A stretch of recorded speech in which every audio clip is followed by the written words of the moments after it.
नमस्ते सभी को। आइए आज गीता के अध्याय 5वें और श्लोक 23 से शुरू करते हैं। संबंध पूर्व श्लोक में भगवान ने बताया कि संयोग जन्य सुख भोगने वाला दुखों से नहीं बच सकता, तो फिर सुखी कौन होता है? इसका उत्तर आगे के श्लोक में देते हैं। शक्नोति हैव य सौंधु प्राक्य शरीरं विमोक्षणात् काम क्रोधोद्भव वेग संयुक्त स सुखी नर।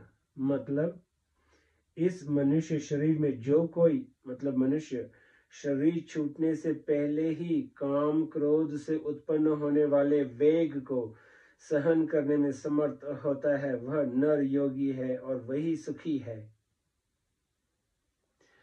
व्याख्या। शक्नोति हैव य से लेके काम क्रोधोद्भव वेगम तक प्राणी मात्र को एक अलौकिक विवेक प्राप्त है। यह विवेक पशु पक्षी आदि योनियों में प्रसुप्त रहता है। उनमें केवल अपनी अपनी योनि के अनुसार शरीर निर्वाह मात्र का विवेक रहता है। देव आदि योनियों में यह विवेक ढका रहता है, क्योंकि वे योनियां भोगों के लिए मिलती हैं, अतः उनमें भोगों की बहुलता तथा भोगों का उद्देश्य रहता है। मनुष्य योनि में भी भोगी और संग्रह की मनुष्य का विवेक ढका रहता है। ढके रहने पर भी यह विवेक मनुष्य को समय समय पर भोग और संग्रह में दुख एवं दोष का दर्शन कराता रहता है, परंतु इसे महत्व न देने के कारण मनुष्य भोग और संग्रह में फंसा रहता है। अतः मनुष्य को चाहिए कि वह इस विवेक को महत्व देकर इसे स्थायी बना ले। इसकी उसे पूर्ण स्वतंत्रता है। विवेक को स्थायी बनाकर वह राग द्वेष काम क्रोध आदि विकारों को सर्वथा समाप्त कर सकता है। इसीलिए भगवान यह पद से मनुष्य को सावधान करते हैं कि अभी उसे ऐसा दुर्लभ अवसर प्राप्त है जिसमें वह काम क्रोध पर विजय प्राप्त करके सदा के लिए सुखी हो सकता है। मनुष्य शरीर मुक्त होने के लिए ही मिला है, इसीलिए मनुष्य मात्र काम क्रोध का वेग सहन करने में योग्य अधिकारी और समर्थ है। इसमें किसी वर्ण आश्रम आदि की अपेक्षा भी नहीं है। मृत्यु का कुछ पता नहीं कि कब आ जाए। अतः सबसे पहले काम क्रोध के वेग को सहन कर लेना चाहिए। काम क्रोध के वशीभूत नहीं होना है, यह सावधानी जीवन भर रखनी है। यह कार्य मनुष्य स्वयं ही कर सकता है, कोई दूसरा नहीं। इस कार्य को करने का अवसर मनुष्य शरीर में ही है, दूसरे शरीरों में नहीं। इसीलिए शरीर छूटने से पहले ही यह कार्य जरूर कर लेना चाहिए। यही भाव इन पदों में है। उपयुक्त पदों से एक भाव यह भी लिया जा सकता है कि काम क्रोध के वशीभूत होकर शरीर क्रिया करने लगे, ऐसी स्थिति से पहले ही उनके वेग को सह लेना चाहिए। कारण कि काम क्रोध के अनुसार क्रिया आरंभ होने के बाद शरीर और वृत्तियां अपने वश में नहीं रहती। भोगों को पाने की इच्छा से पहले उनका संकल्प होता है। वह संकल्प होते ही सावधान हो जाना चाहिए कि मैं तो साधक हूँ, मुझे भोगों में नहीं फंसना है, क्योंकि यह साधक का काम नहीं है। इस तरह संकल्प उत्पन्न होते ही उसका त्याग कर देना चाहिए।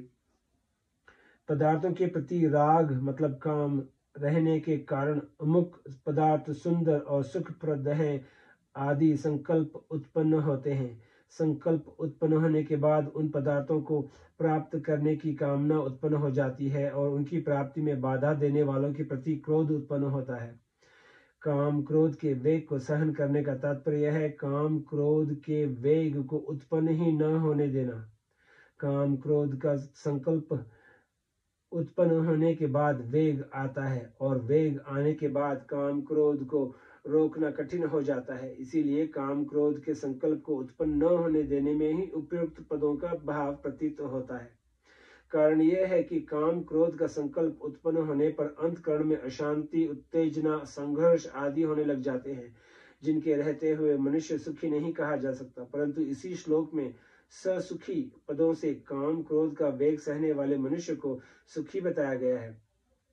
दूसरी बात यह है कि काम क्रोध के वेग को मनुष्य अपने से शक्तिशाली पुरुष के सामने भय से भी रोक सकता है, अथवा व्यापारी में आमदनी होती देखकर लोभ से भी रोक सकता है। परंतु इस प्रकार भय और लोभ के कारण काम क्रोध का वेग सहने से वह सुखी नहीं हो जाता, क्योंकि वह जैसे काम क्रोध में फंसा था ऐसे ही भय और लोभ में फंस गया। तीसरी बात यह है कि इस श्लोक में युक्त पद से काम क्रोध का वेग सहने वाले व्यक्ति को योगी कहा गया है, परंतु संकल्पों का त्याग किए बिना मनुष्य को कोई सा भी योगी नहीं होता। गीता। इसीलिए काम क्रोध के वेग को रोकना अच्छा होते हुए भी साधक के लिए,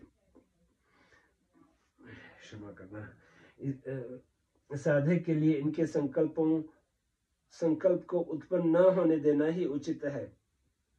काम क्रोध के संकल्प को रोकने का उपाय है अपने में काम क्रोध को न मानना, कारण कि हम मतलब स्वयं रहने वाले हैं और काम क्रोध आने जाने वाले हैं, इसीलिए वे हमारे साथ रहने वाले नहीं हैं।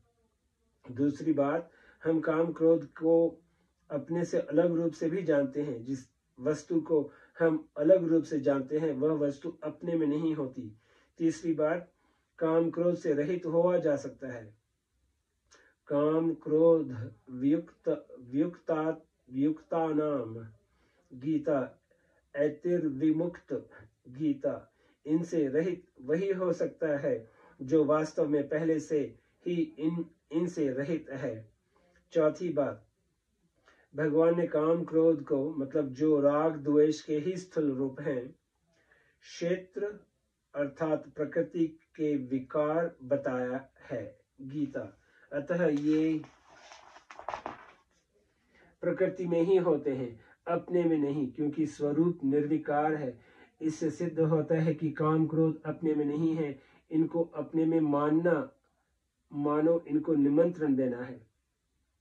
सयुक्त नर का मतलब अज्ञान के द्वारा जिनका ज्ञान ढका हुआ है, ऐसे मनुष्य को भगवान ने इसी अध्याय के 15वें श्लोक में जंतु मतलब जंतव कहा है।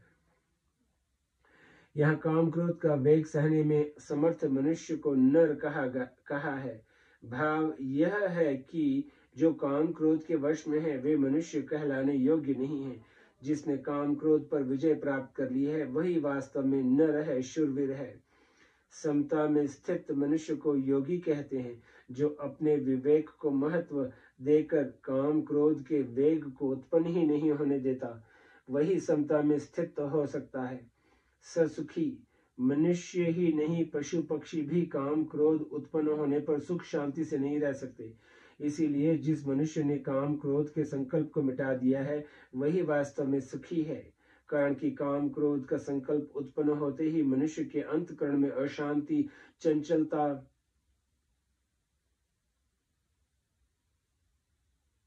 संघर्ष आदि दोष उत्पन्न हो जाते हैं। इन दोषों के रहते हुए वह सुखी कैसे कहा जा सकता है? जब वह काम क्रोध के वेग के वशीभूत हो जाता है तब वह दुखी हो ही जाता है, कारण कि उत्पत्ति विनाशशील वस्तुओं का आश्रय लेकर उनसे संबंध जोड़कर सुख चाहने वाला मनुष्य कभी सुखी नहीं हो सकता। यह नियम है। आज यही समाप्त करते हैं, फिर कल श्लोक 24 से शुरू करेंगे। शुक्रिया।